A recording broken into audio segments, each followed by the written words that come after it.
gitu. Jadi ketika dana lupa sekolahnya itu hilang, mereka stop. Iya. Gitu.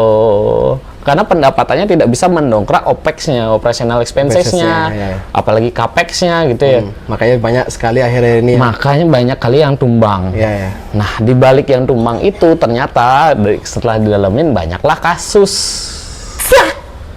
Gitu.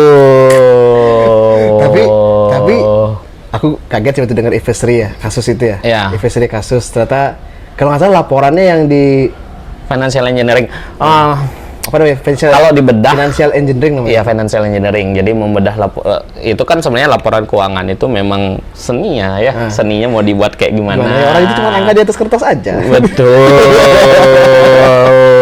Ya karena dulu banyak sekali matriks perusahaan itu tidak nilai dari revenue, bro. Ya. Bukan dari EBITDA gitu ya. Betul. Tapi dinilainya dari GMV, GTV. Ya, sudah lama sekali tidak mendengar bahasa-bahasa itu. Iya, tiba-tiba SOM gitu ya. Misalnya kalau marketmu siapa? Orang Indonesia. Orang Indonesia ada 127 juta. Kalau satu orang yang ngasih 1.000 itu udah 170 triliun. Nah, kayak gitu kita. Enak sekali didengar pas itu. Enak didengar dan mudah dipercaya pada saat itu. Karena gampang, karena cuma 1.000 per orang. Ya karena disupport dengan teman-teman yang lagi naik juga. Goto terus masuk, ya kan? Di luar juga banyak yang terus masuk. Nah, menurutku pribadi ada dua hal yang menyebabkan sekarang itu tech winter. Pertama, performance dari yang dia di gadang-gadangkan menjadi salah satu contoh terbaik dari startup. Oke. Salah satunya mungkin Goto gitu ya. Goto tuh baru rilis, bro. Akhirnya dia merger sama Gojek, akhirnya merger sama Tokopedia. Karena kan kalau dilihat dari laporan keuangannya waktu sebelum publik gitu ya, ya kita pasti dengarnya minus lah. Minus Gojek ya. Cetak masuk ke pasar indeks nasional waktu itu setelah merger sama Tokopedia. Sahamnya gini, bro.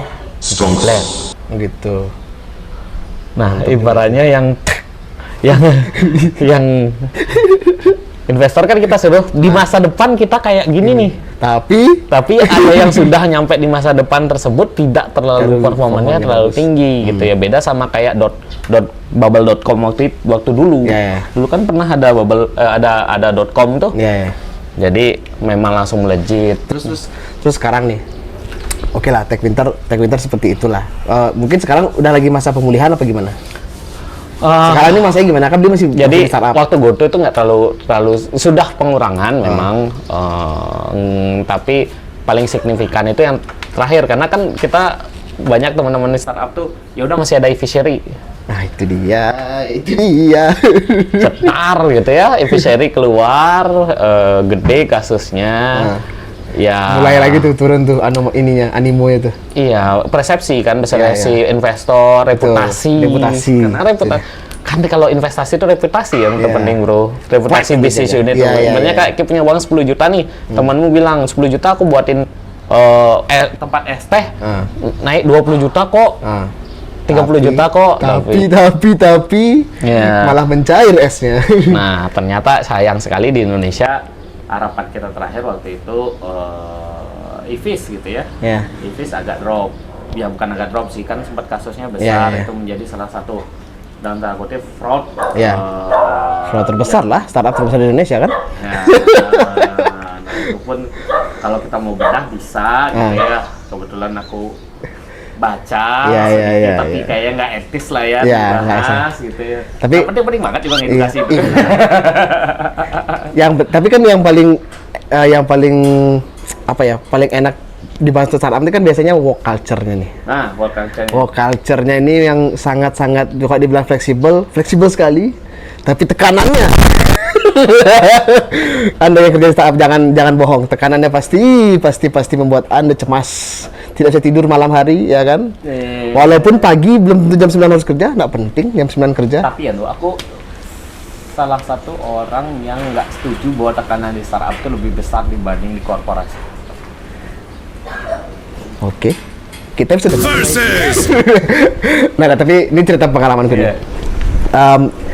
Memang sih betul fleksibilitas dalam bekerja di startup oke banget. Dalam fleksibilitas yang aku bilang nih contoh-contoh kecil ya, tidak harus kerja sesuai jam 9 pagi sampai jam 5, tidak harus ke kantor, meeting bisa pakai Zoom, bisa pakai Google Meet, ya kan? Tapi emang pemasaran produk-produk yang dijual ini kan rata-rata kan startup ini jual solusi ya. Jual solusi. Dan rata-rata pasar yang dicari itu startup nih yang pengalamanku aja ya. Startup ini pasar itu selalu grassroots rata-rata nih. Menurutku aja ya. Menurutku ya. Sebagian besar rata-rata industri pun ngincar grassroots toh. Betul. Produknya kan. Nah, bagus. Nah, itu kan.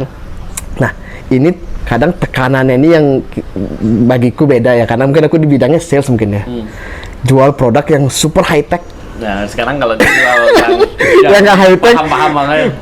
Kliennya ya, tapi maksudku gini, work culture yang ini nih secara fleksibilitas oke, tapi secara menurutku tekanan waktu itu benar-benar berasa. Tekanannya kenapa tuh? Pikiran, karena memasarkan produk high tech ke pasar yang grassroots ini membuat benteng lah, membuat barrier lah, kesusahanku dalam menjual waktu itu.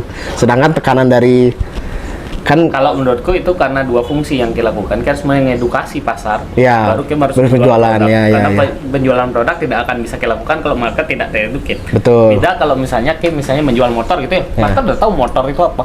Iya, betul. Fungsinya untuk apa, dia akan pakai untuk apa gitu ya. Nah, kadang kalau produk-produk digital gitu, mereka membayar bisa gitu ya, nah, makanya daripada itu, kayak gini. Ya, makanya daripada itu kan menimbulkan banyak benar.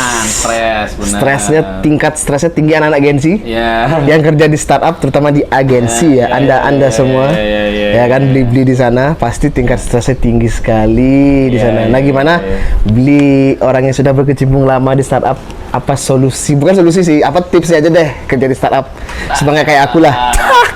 Sekali lagi harus dipahami ya bahwa startup sama corporate itu level stresnya seharusnya sama. Ya, oke lah. Tapi yang membedakan di startup itu agility-nya loh. Agility itu apa? Bahasa Indonesia itu? Kelincahan. Iya, jadi kemampuan dia untuk pivot dari satu hal ke satu hal lain. Iya. Itu yang benar-benar kayak ibaratnya motor tuh kanan kiri. Yeah. Itu yang membuat kayak semi jet lag. Apa karena kita nggak dapat pendidikan itu ya? Maksudnya pendidikan sekolah kita tuh nggak mengajarkan kita agility ya, mengajarkan kita untuk bisa jadi kan kita diajarin tuh habis dulu cita-citanya apa? Ya. Jadi kerja tuh sesuai dengan runutnya. Kalau startup mana bisa? Dan mungkin beberapa ada ya. Itu yang sebenarnya harus dipahami kerja di dunia startup, apalagi yang benar-benar masih startup gitu ya. Karena kalau masih baru banyak perubahan itu. Kalau dulu zaman kita kan sering town hall, kita ke kanan ya, kita ke kiri ya. Town hall bahasanya sih seru banget ya. Town hall itu adalah meeting tahunan. Tapi gara-gara startup memang pengalamanku di startup itu bikin open minded lebih luas lagi memang. Lebih luas lagi. Cara bekerja pun sekarang dari aku di startup sekarang ke perusahaan yang agak konvensional walaupun tetap dibilang startup, memang beda sih pola pikirnya. Aku harus berterima kasih sama startup tuh untuk itu. Ngajarin karena kita sama-sama educated market yang baru kan. Ngajarin ini berkembang. Walaupun memang tidak pintar-pintar banget, tapi at least pas masuk ke perusahaan lain menjilat apa yang harus dilakukan deh, 1-2 step dah ya, untuk anak-anak yang baru masuk startup dah, supaya nggak terlalu depresi, nggak terlalu nanti dikit-dikit aku bosku NPD. Ya kan, Anda pasti merasakan hal itu bosku red flag, manajerku NPD, standar hidup TikTok.